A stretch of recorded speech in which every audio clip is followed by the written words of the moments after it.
As the president blatantly abuses his power and threatens democracy, keep this quote in mind from an anonymously sourced senior Republican official to the Washington Post a week after the election, as they sought to explain why it was okay that Republicans weren't admitting Joe Biden won the election. Quote, "What is the downside for humoring him for this little bit of time? No one seriously thinks the results will change," the official said. He went golfing this weekend. It's not like... For the record, this is not good journalism. And the reason why this isn't good journalism is because this allows Republicans like plausible deniability. This anonymity allows them to be free of fucking consequences, to be like, well, I was the anonymous guy, or I was the anonymous guy. Well, I didn't say anything, you know, on purpose. It's like, if you are in favor of the truth, you have to fucking unmask the people who are legitimately saying this stuff, so you can separate them from the people who are not saying anything, forcing them to say something about it. Okay? It's absolutely ridiculous that, like, we're playing this fucking, you know, dog and pony show, I guess, or whatever you want to call it, making it seem as though, like, you know, there are some reasonable Republicans out there. By the way, the reasonable ones are the ones who are humoring Trump and not, like, you know, going out to, like, going all out and, like, fucking openly admitting reality. It's bullshit. Like he's plotting how to prevent Joe Biden from taking power on January 20th. He's tweeting about filing some lawsuits. Those lawsuits will fail. Then he'll tweet some more about how the election was stolen, and then he'll leave. Republicans have been so off in their estimates about how far Trump will take things. And when he crosses one red line after another, their responses usually range from standing idly by to cheerleading. Take Susan Collins, for example. Days after she voted against impeaching the president for pressuring the Ukrainian president to dig up dirt on his political rival, Joe Biden. I believe that the president has learned from this case. Shut the fuck up, dude. Oh, God, I hate these people so much. Like, no, of course he didn't learn his fucking lesson.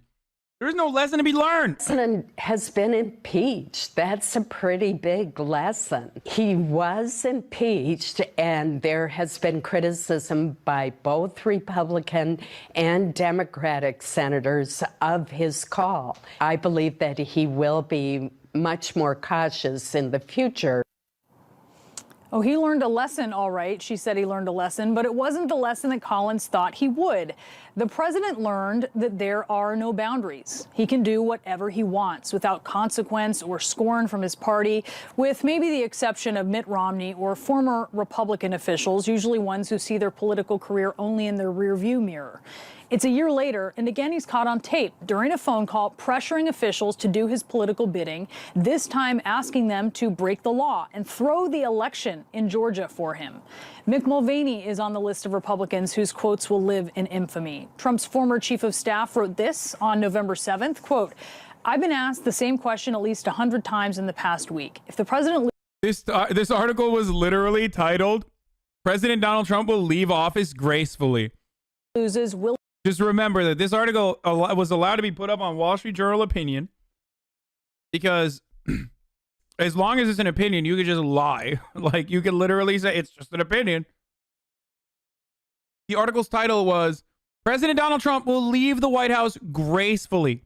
Will he participate in a peaceful transition of power?" He goes on, "I'm happy to answer, yes, I have every expectation that Mr. Trump will act and speak like a great president should, win or lose." Now, Mulvaney declined our invitation to come on the show today, but clearly his wishful thinking about the president behaving in the interest of the country falls on Trump's deaf ears about as much as it did when Mulvaney was his chief of staff. As Republicans keep catering to the president's ego, they seem to be the farthest thing from the president's mind, judging by Trump's phone call with Georgia election officials, where he talked about the runoff elections there tomorrow that will determine the balance of power in the Senate. And because of what you've done to the president, a lot of people are... Okay, low-key, it would be pretty fucking sick. Biden on Ossoff and Warnock picking up the gift Trump wrapped for him. The election will put an end to a block in Washington on that 2000 stimulus check. If you send Perdue and Loeffler back to Washington, those checks won't get there. I wish he did that before, but good. And a lot of Republicans... I'm glad that Joe Biden is finally doing that. You know, once the pressure is off, and once, you know, Kamala Harris technically voted against it. Or at least, like, voted to advance the NDAA, but whatever. Negative, because they hate what you did to the president. Okay? They hate it. On Wednesday, 13 Republican senators say they will challenge Biden's win, and many of them have ambitions for a White House run in 2024, like Josh Hawley, the ringleader of this caucus that is treading all over the states' rights that Republicans usually hold so dear. Here he is a year ago. The consequences to the Republic of overturning a Democratic election because you don't like the result and because you believe that that election was somehow corrupted, when in fact the evidence shows that it was not. Talking about how Dude, this guy's such a shark, dude. I mean, populism, left-wing economic populism, even if it's fake, gets you so far.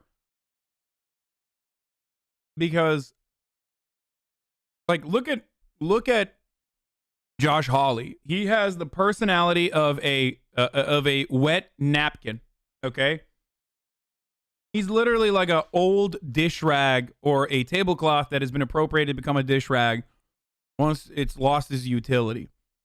And like all he has done, even despite the fact that he is like a Pete Buttigieg of the right, all he's been able to do is like lightly and gently push and agitate on some left-wing and left-wing adjacent economic populism, and boom, he's seen as like a legitimate threat. elections can't be trusted, that's an interesting approach. I think it's crazy, frankly. Well, Hawley's posse also includes Senator Ted Cruz. You'll recall that President Trump called Cruz's wife ugly and falsely said that Cruz's father was involved in JFK's assassination. You mess with my wife, you mess with my kids, that'll do it every time. Donald, you're a sniveling coward, and leave Heidi the hell alone. But Cruz is set to undermine democracy for one man's ego and Oh, that's so good. Oh, no, no, no. Big words from Theodore Raphael Cruz, baby. the support of his base in what will become his most infamous stunt on the Senate floor since reciting Dr. Seuss. Do you like green eggs and ham? I do not like them, Sam I am. I do not like green eggs and ham. Now, there are some Republicans who are opposing this move to block the Electoral College count either on principle or as political calculation. Senators Tom Cotton of Arkansas, Mitt Romney of Utah, Rob Portman of Ohio, Lisa Murkowski of Alaska, and yes, Susan Collins of Maine. If you listen to Vice President Pence yesterday read the oath that new senators take, it is worth noting the president is leaving in 16 days. Republicans like Cruz are not. You solemnly swear that you will support and defend the Constitution of the United States against all enemies, foreign and domestic. You bear true faith and allegiance to the same. You take this obligation freely, without any mental reservation or purpose of evasion, that you well and faithfully discharge the duties of the office upon which you're about to enter. So help you God. Said seemingly without irony, as his running mate, President Trump, takes aim at the Constitution from the Oval Office, aided by some of the very senators that Pence swore in. I want to talk now with Dana Bash. She is, of course, our CNN chief political. Hey, Cruz, no Ted in his name. His name is Raphael Edward. Wait, I thought his name was Theodore Raphael Cruz. Correspondent. And, you know, up until now, Dana, we've seen the Republican Party largely humoring the president in his quest to overturn the election. Fair to say that he's taken it, I think, farther than a lot of them thought he would, but they also didn't put lines down. I wonder if this call with Georgia election officials changes anything about what is going to happen on Wednesday. I was just talking to a Senate Republican source who said very flatly that the call doesn't change anything, that the people on the side of— They're such pussies, dude. Like, how do they get away with, like, not just openly be like, this sucks? Like, there is no halfway there and like, oh yeah, we should just humor him until he shuts the fuck up. I say that because I'm a Twitch streamer on the internet. You don't get to say that when you're a member of Congress, dude. Like, you're an elected representative. You can't just be like, yeah, let's just humor him. He'll go away.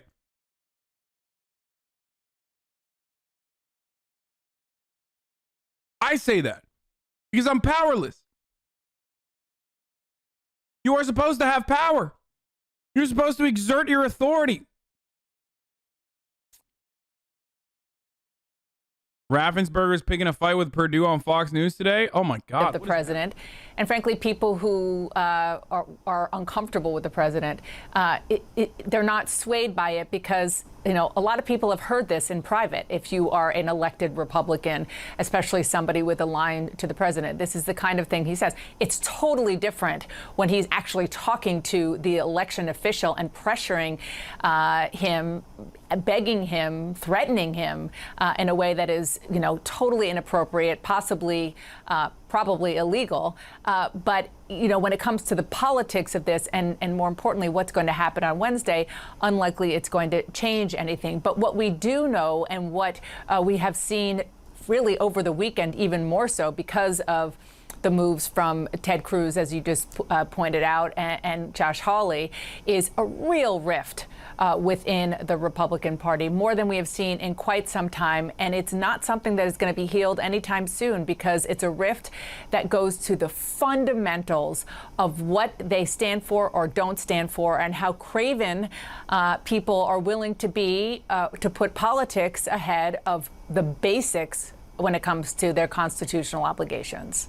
I mean, you can hear that in what Senator Hawley said a year ago and what he is saying now. He's clearly, I mean, just listening to what he said, he's violating his own principles. And we know that when we look at what some of these Republicans are doing, there are people, as you mentioned, this rift. There's Tom Cotton, one of the folks. What principles? Who is not going to support this contesting of the Electoral College count. He's one of the president's staunchest defenders. He's a likely 2024 presidential candidate, and he's being attacked now by the president for not joining his... It's top of the hour, every hour, 6-second ad break. That's my principle. Ladies and gentlemen, it's top of the hour, every hour. It's time for a 60-second ad break right now. If you no longer want to see the ads, all you need to do is subscribe. You can do it for $5 or for free with a Twitch Prime. Raise a pint. Use your Twitch Prime for free on your favorite news broadcasting channel. Here it is. Here's the ad.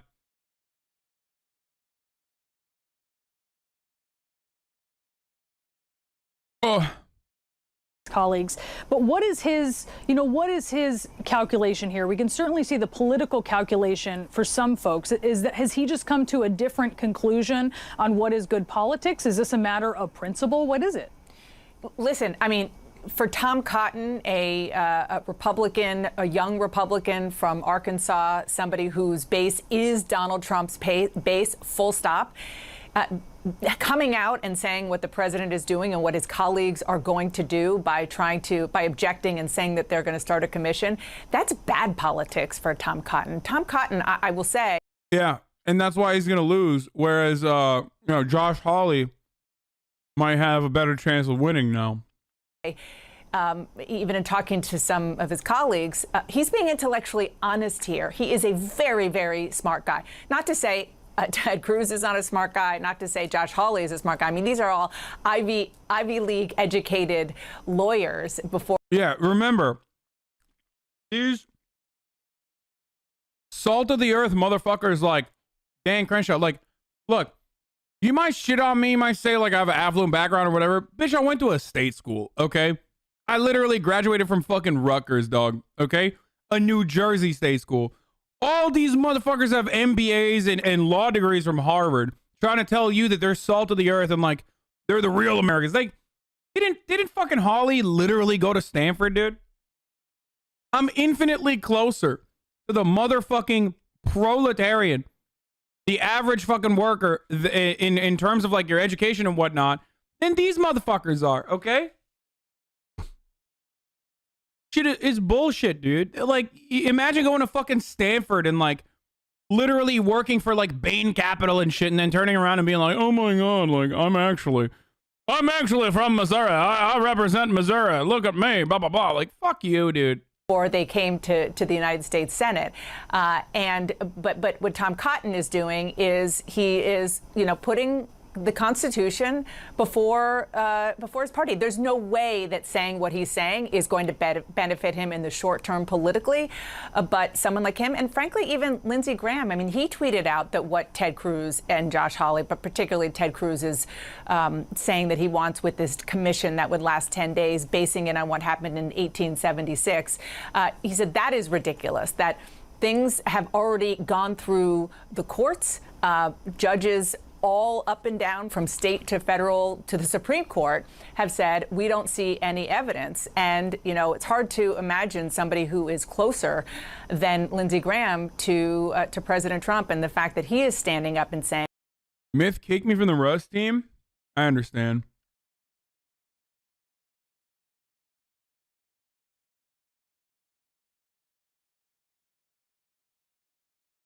I get it.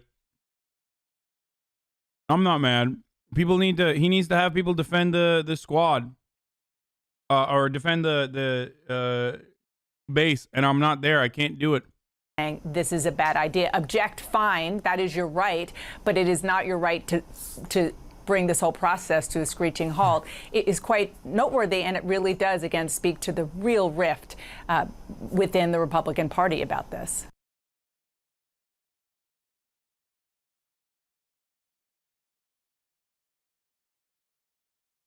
Nothing personal, kid.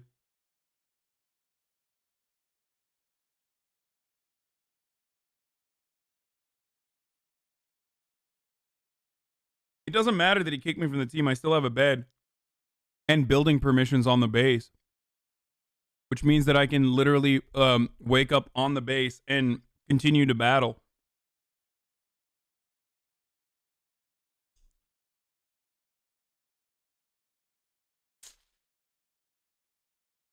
So that doesn't change anything. I'd rather have him. Yeah, server's gonna get wiped as well anyway, and I'd rather have him fucking invite people to the. I'd rather have him invite people to the squad to save the base.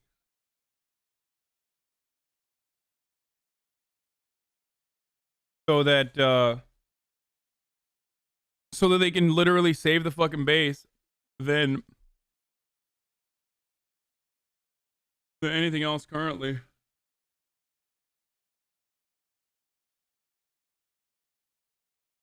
Oh. 3 months of watching this dude make fun of Republicans and rage quit games. Can't wait for the next 3. Yep. Talk about politics or play Rust. Stop talking about Rust.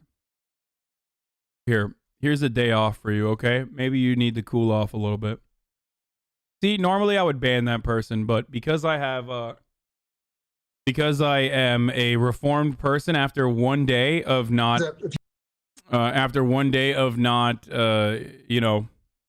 streaming, that goes from a permanent to just a 1 day off. Especially because, like, I am still doing politics, while there is something I want to do more than politics, which is play Rust with my friends as a big poggers moment is occurring. But I'm still doing politics because I care about this, and I like covering the news, and I think it's important that I still do that. And you're still complaining about it. Like, you don't even want to hear the mention of Rust. At least the gaming frogs don't fucking cry about reducing that complaints percentage on your not your average African stats. Oh yeah, we're gonna talk about that too. It especially considering the fact that, gaming frogs come in here and they say, hey, they're raiding your base, but they don't say, dude, stop with this politics shit immediately. Don't even, you're talking about politics while, your base is being raided. They just say, like, your base is being raided, go get in there.